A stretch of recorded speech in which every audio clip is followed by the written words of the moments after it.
Arab world, Fawaz Girgis writes, "At the heart of their programs was the struggle for national liberation and empowerment of the nation to resist what were seen as alien influences and westernization. Nationalist and Islamist public intellectuals and activists viewed culture as having a pivotal role to play in fueling transformative change. Both deployed it as their weapon of choice. Their goals were intertwined since there was a consensus that national liberation and empowerment would require a cultural renaissance and an awakening of the masses."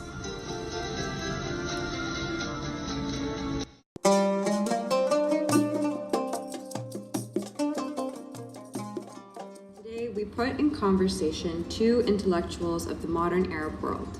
I'll be speaking about Sayyid Qutb, who was born in 1906 in the province of Asyut in Upper Egypt. He was born in a particularly decisive and historic era, which saw the rise of anti-British activity. In 1907, the Nationalist Party in Egypt called for independence and gave life to the public struggle against colonialism and the British Mandate. In the 1930s, Qutb began his professional career as a primary school teacher, to then become an administrator in public schools for the following decade. In the years to follow, Qutb gains a notable reputation for his literature and his essays, and becomes one of Egypt's strongest candidates for Minister of Education. He travels then to the United States to receive a degree on education and returns to Egypt at the peak of political organizing against the King Farouk by the Free Officers Movement and the Muslim Brotherhood. The years leading up to his execution by Egypt's Nasser remain today some of the most debated and contentious time periods of Egypt's rich timeline. Qutb is remembered as one of the most influential Islamic intellectuals, public educators, and ideologues, credited by some scholars for the inspiration of Jihadism and Salafism.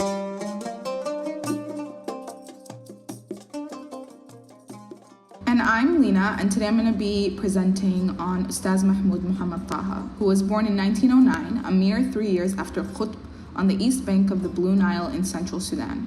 Similar to Qutb, Taha became embroiled in the struggle for national liberation.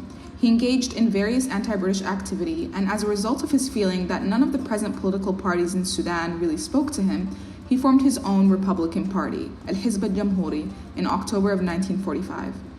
Taha's religious awakening occurred during his time of self-imposed religious seclusion following his arrest by colonial authorities in 1946. Taha emerged from religious seclusion with a new comprehensive conception of Islam.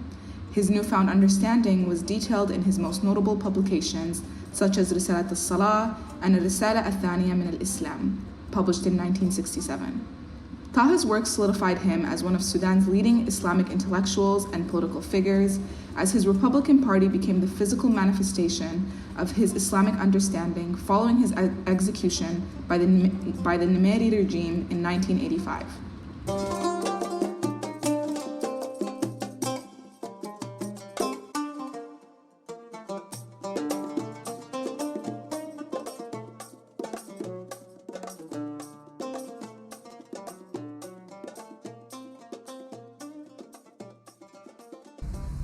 So this podcast will put these two thinkers in conversation with one another, and we're going to try to identify how each of them conceived their own worldview for Islam as the praxis for this cultural renaissance in the Arab world that the two thinkers were very occupied with. I think probably a good place to start would be identifying like where they saw issues. I think for Qutb, there was a twofold issue with humanity as a whole. The first being the occupation with materialism and a lot of Western-centered priorities. And then the other issue, more specific to the Arab world, Islam's potential was not reaching its peak right now in Muslim societies. And then the West's influence on that plays one part, but there's also an internal issue going on. Yeah. What does Taha say about this? I feel like it's interesting because while I feel like Qutb is more focused on like a moral depravity perhaps that he feels like is present in the Muslim world, I feel like he would attribute some of that as well to like Western influences seeping in. Taha is not necessarily villainizing Western influences in civilization. His main issue and what he's concerned with and what he actually outlines in the beginning of his book, The Second Message of Islam, he sees the issue as being on how to implement Sharia in a Muslim country in a meaningful way. So to Taha, his understanding was that historical Sharia was discriminatory against women and non-Muslims. Okay. And he understood this as something beyond dispute. So he said no matter how much creative juristic reasoning Islamic scholars try to do, it's a fact that like historical Sharia has discriminatory like understanding towards women and non-Muslims. So he says it becomes the issue of, okay, so do we either discard Sharia in public life and seek to establish a secular state, or do we implement this historical Sharia with its discriminations against women and non-Muslims? Okay. And he says the realities of like the domestic and international relations makes implementing like historical Sharia with its discriminations impractical, while the religious obligation of Muslims to basically conduct every aspect of their life like in accordance with Islamic teachings wouldn't permit them to kind of like establish a completely secular state and discard Sharia. He says that's not plausible either. Yeah. So he was just pondering, okay, where do we go from here and what is kind of the answer to this dichotomy? Right. Taha seems a lot more invested and occupied with structure of Sharia and a set of either laws or norms or social structure that works. He's a bit more technical in his vision. Qutb's ideological views, they weren't grounded in any science of fiqh or any organized methodology or any kind of technicality of Sharia. Of course, he was familiar with Islamic jurisprudence, but to him, Islam was primarily a source of power, and the issue in society in this point was that it was not reaching its potential as this source of power. I think to Qutb, it was we need to abandon the structures altogether. That's return to a more purified form. Yeah, I think to him, like piety was like this really big driving force for Qutb. And I think it's beneficial, like, at this point, because we've kind of made mention of it, but to expand a little bit on their views of Western society and civilization in general. Yeah. So just to speak Taha's kind of perspective, so Taha felt that the main failure in industrialized Western civilization was that it was unable to reconcile the needs of the individual with the needs of the community.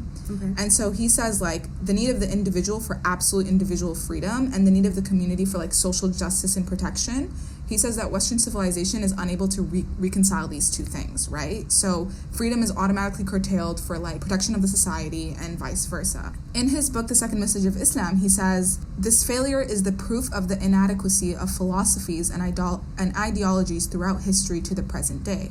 It is precisely in this respect, the reconciliation of individual freedom with the community's need for social justice, that Islam has the clearest advantage over other philosophies and ideologies. So he's kind of like hinting at this like hollowness in Western philosophy and ideology, unable to kind of satisfy the needs of the individual and bring the individual to a new level. Yeah. When he visits the U.S. to study at the University of Colorado, he comes back and he publishes The America That I've Seen. There is quite a few like generalizations as to anyone who's been to the West, and you can kind of understand what he's getting at, but there's very obvious like biases that accompanied him before he even saw anything. But I think what's important here is that he describes the American man, he says, primitive tendency, a very reactionary term. It's almost like recast. Like he's, because the Arab world was consistently called like, primitive and falling behind and backwards. And so he's throwing the terms back onto American society. And the deficiency to him, or the primitiveness to him, is a spiritual one. It talks a lot about like the untamed biology too, parallels with like animal instincts and like animalistic behavior. Yeah, it's very interesting. Yeah, I think that Taha and Qutb on the topic of Western society both kind of like recognize that there's this moral depravity and kind of loss of deeper understanding of life that's present in Western society. Right. He recognizes that the West has a really advanced society. For a person to enjoy material progress in the West and a high standard of living. But what Taha specifically says is that it's possible for a person to enjoy material progress and not be civilized. And this is what he feels like is currently happening in the West. There's something still missing at the surface of this.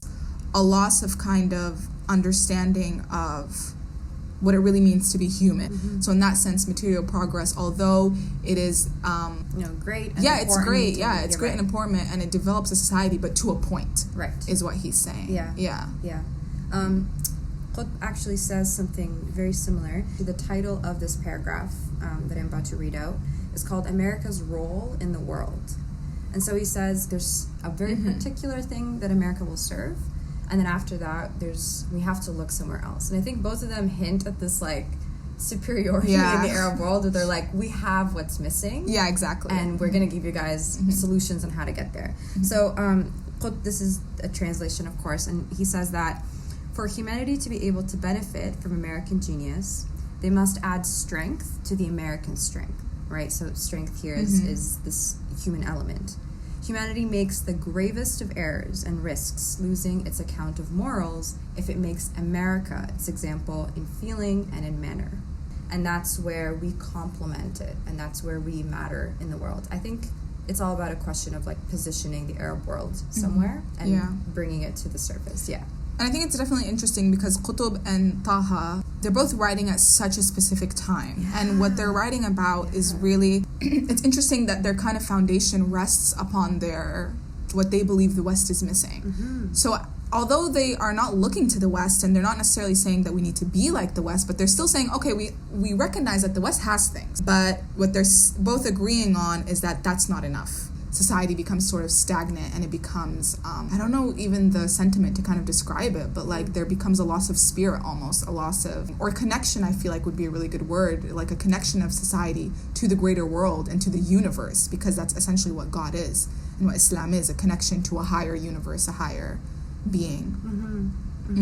Qutb says it's what differentiates man from animal, right? Like it's what makes human beings the intelligible species that they are, is that they have this cognitive ability to connect with things that are not just immediately material. We have a conscious. Exactly. There's actually a great quote here. It's from his book Ma'alim fi Tariq. He says that mankind today is on the brink of a precipice, not because of the danger of complete annihilation, this being just a symptom and not the real disease, but because humanity is devoid of those vital values for its healthy development and progress. Even Western scholars realize that their civilization is unable to present healthy values for the guidance of mankind and does not possess anything to satisfy its own conscience and justify its existence. He kind of identifies an issue with all of society, and I wonder if him and Taha do this like on purpose, if this is like a tactical thing where they bring the West into conversation to make their claims heard. They're like, it's almost like they have to recognize that there's something good the West is offering. Yes. But you guys are still missing something, and like we have that to offer to you. Yeah, instead of just saying, like, what are we missing in the Arab world? There's always this like... And I feel like what Qutb is saying about this kind of, you mentioned that he keeps on making reference to like an animalistic almost existence, and that this is evident through how Western society operates. And it's interesting because Taha writes from Risala Athaniya min al-Islam, he writes, the present industrialized Western civilization is a two-faced coin, a bright and brilliant face and an ugly one. The bright face is its scientific and material advancements. Its ugly face, however, is the failure to intelligently pursue peace. It's not the same, but it's almost the same theme. What he means by their inability to intelligently pursue peace is he's saying basically the West is in this constant cycle of conflict. And that's evidence of their inability to kind of reach a higher level of understanding that takes them out of this cycle. So it's almost animalistic in that same sense. Barbaric. Exactly, it's like barbaric. He consistently makes that reference to war and the West. The West is almost obsessed with war. It's almost obsessed with this kind of phenomenon. So yeah, he definitely draws on the same thing. This is like a direct quotation. He says, I cannot fathom how strange this illusion is that Americans love peace and how it took place in the world, especially in the East, which is very interesting because at what point in time it was established that Western presence is about civilizing and is about peace. And he says that the American is by his very nature a warrior who loves combat. The idea of combat and war runs strong in his blood. It is evidence in his manner, and this is what his history agrees with. Points to he says, this nation's history with warfare is enough evidence of that, which is very fair. I think he's not being, he's Definitely. not being unfair here. I think at the outset we thought that they would really differ on this topic, but I feel like maybe when it comes to Western society, most intellectuals agree. Yeah. And I think they're not very different from a lot of the foundational thinkers of reformist Islam in the Arab world. Muhammad Abdu, Rashid Rida, they were kind of all almost dancing around the exact same issues, where they can recognize some parts of Western culture and civilization merit in them, exactly. But the Islamic world and the Muslim Arab world and the Arab world, more generally, needs its own ideological direction, intellectual direction, cultural renaissance. I definitely think that they are there's a lot of harmony in their thought when it comes to Western civilization. To their foundation, yeah. Yeah, absolutely.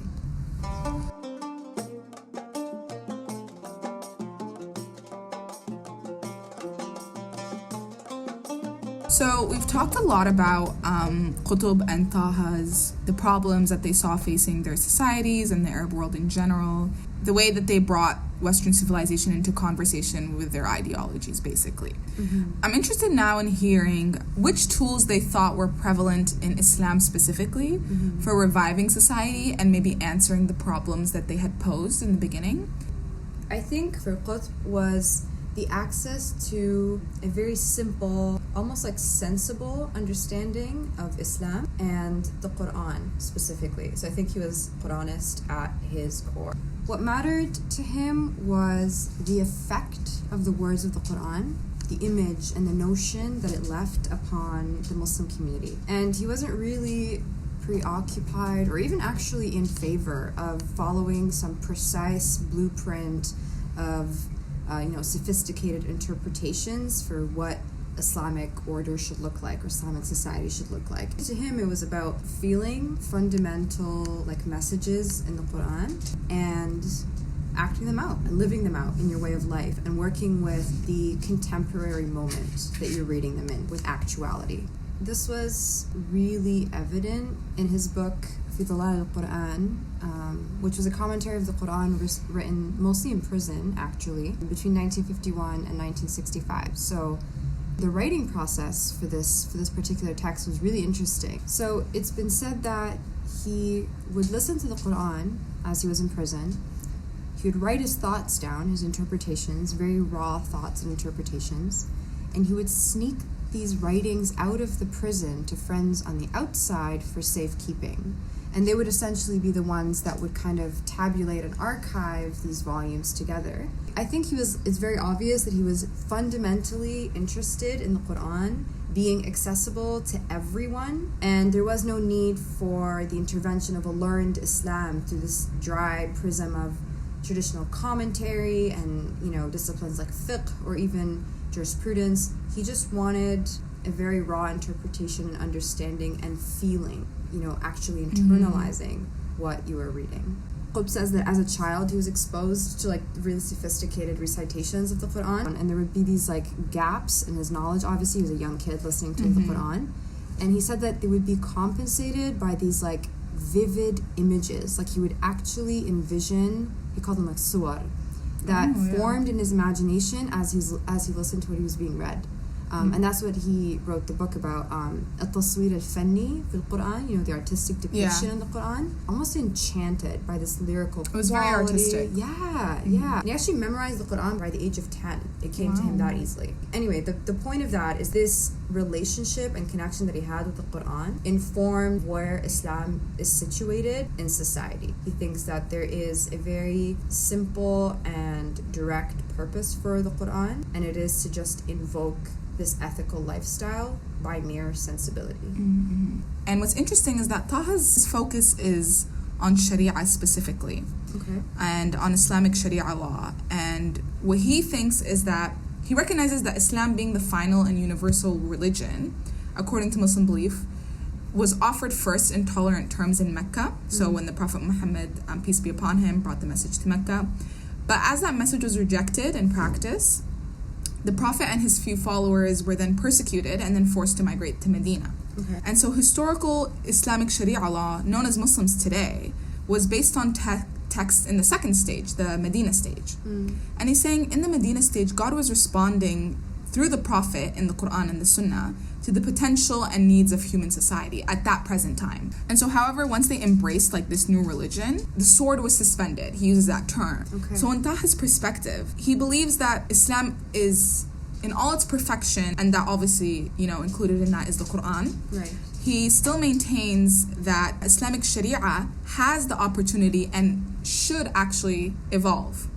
Taha writes in his book, The Second Message of Islam, he writes, Muslims maintain that the Islamic Sharia is perfect.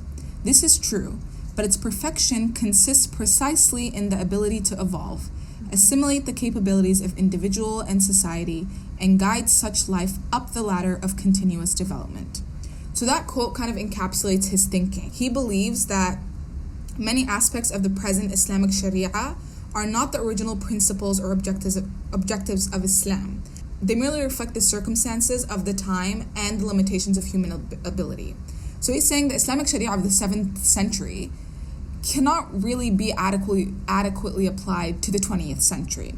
He talks a lot in the book about the revival of Sharia, and he doesn't just mean the revival of Sharia, but the revival of Sunnah as well. Sunnah, as indicated, contains Sharia and exceeds it. So he's saying Sunnah is a methodology, a tariqah, which is the higher level of Sharia. Okay, so I think then to Taha, Islam is a method, right? As opposed to Islam as an epistemology, like Qutb conceives it. To Qutb, it's a place of knowing, of understanding the world.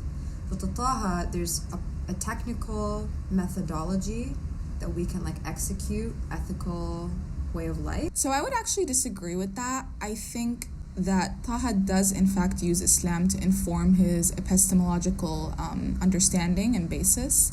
But what's different is that he doesn't limit it to just that. Opposing to Qutb, he's not merely focusing on Quranic text. Right. He's more focused on technicality. He's more focused on how we understand Sharia, how we understand Sunnah, how we believe it applies to our life. And he's saying within dissecting these concepts is where we find the formula for the way forward.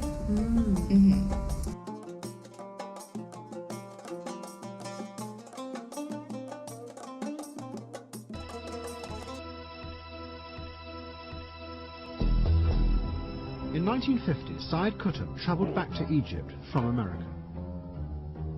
He too was determined to find some way of controlling the forces of selfish individualism. And as he travelled, he began to envisage a new type of society. It would have all the modern benefits of Western science and technology, but a more political Islam would have a central role to play in keeping individualism in check.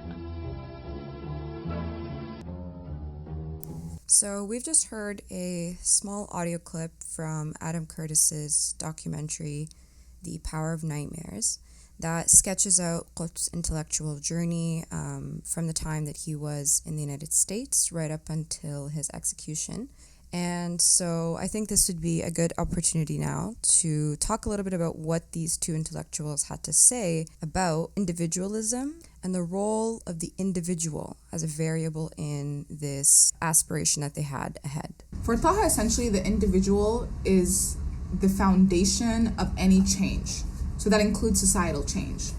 And that change comes from undergoing a type of internal transformation. And so in his book, the quote which he writes is, Al-Islam is an intellectual process by which the diligent worshipper proceeds on a ladder of 7 steps. The first being Al-Islam, secondly Al-Imam, thirdly Al-Ihsan, and seventhly Al-Islam once more. So it completes that cycle.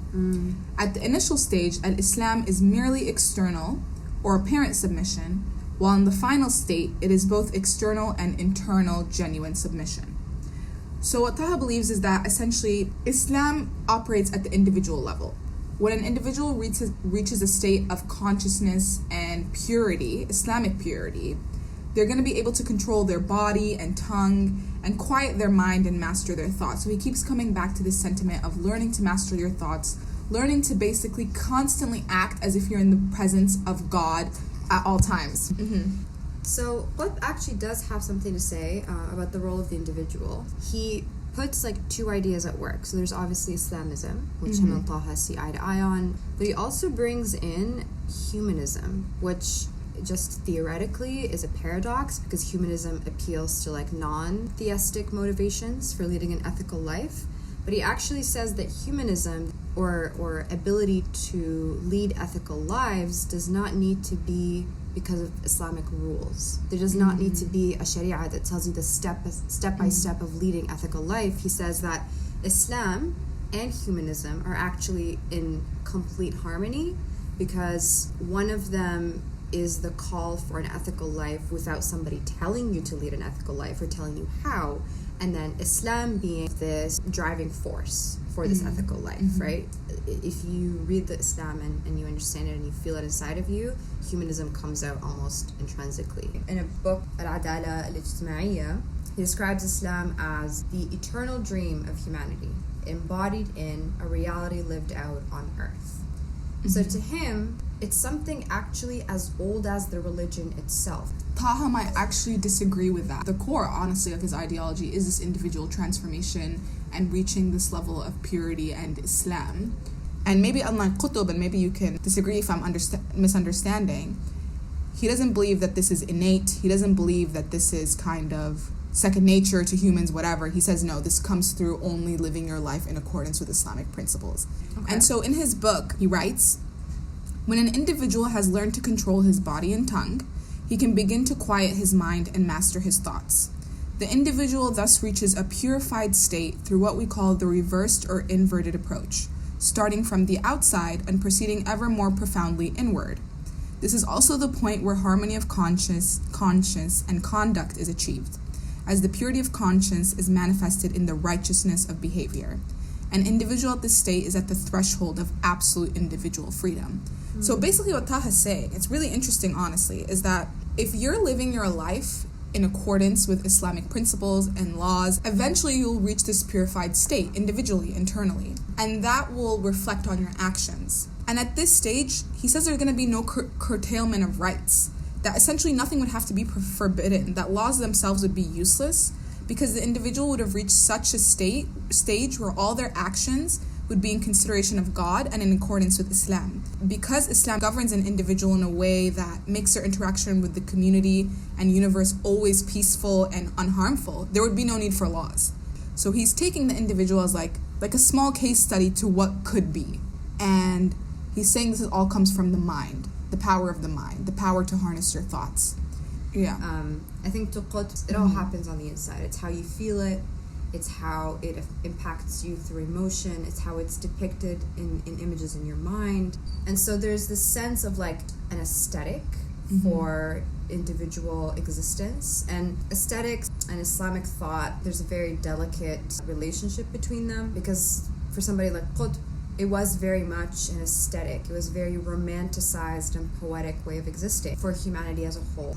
That's really interesting.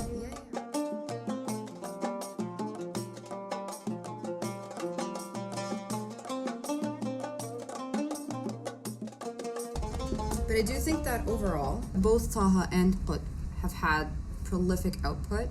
And I think they leave their most important legacies in the dynamics of mainstream Islam, particularly in what it looks like in direct activism. So it's not just about, confronting this concept of Jahiliyya, but just the general imposition of the Western template in evolving world order, and particularly on the Arab world.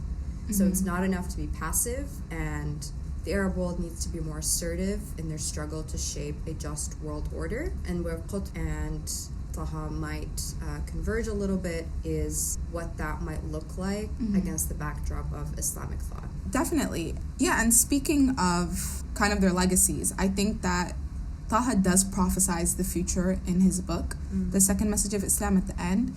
And he says, and I quote, "We believe that the earth is preparing for the emergence of the Islamic Sharia of the true submitters, al-Muslimin, which shall establish the new civilization. In view of the bankruptcy of contemporary social philosophies, there is no alternative. To get to this, every individual needs to embark upon al-Islam as an intellectual process." I think it's just really important first to recognize that throughout his book, and within this quote for the future, is that he makes a distinction between al-Muslimin and al-Mu'minin. And Donner Fred, in his book Muhammad and the Believers at the Origins of Islam, also makes this distinction. Al-Mu'minin is different. It's a believers, but al-Muslimin is a different group of people who have really submitted eternally and purely to God. And it's interesting to conceptualize Taha's prophecy because he still believes that there is a stage of Islamic development that still has not been reached, and that it will be reached in the new future through this kind of internalization of Islam as an intellectual process. Taha and Qutb, I feel like their legacies really stem from their desire to re-envision Islam. And in the backdrop of kind of newly independent Egypt and Sudan, both being faced by military regimes that were adamant on stifling their messages in different ways. Absolutely. Their legacies do really kind of are on this foundation of them desiring to keep the conversation going on Islam. Absolutely. To not just let it be dormant, to not just let the Arab world accept a certain ideology to Islam, but instead re-envision it, to readapt it. And even now, that's something a bit taboo to do and think. Right. Because people, Islam is perfect. Why would you ever think to criticize? But Taha and Qutb really took the risk of doing so. Personally, I feel like they had really similar emotions and feelings. Yeah, absolutely. There's definitely this fundamental human aspiration to utilize Islam to build a new society by claiming affinity to all of what it has to offer. Fundamentally, they were creating a vanguard with the same ultimate purpose. On his return, Qutb became politically active in Egypt. And in 1952, the Brotherhood supported the revolution led by General Nasser that overthrew the last remnants of British rule. But Nasser very quickly made it clear that the new Egypt was going to be a secular society that emulated Western models. He quickly forged an alliance with America.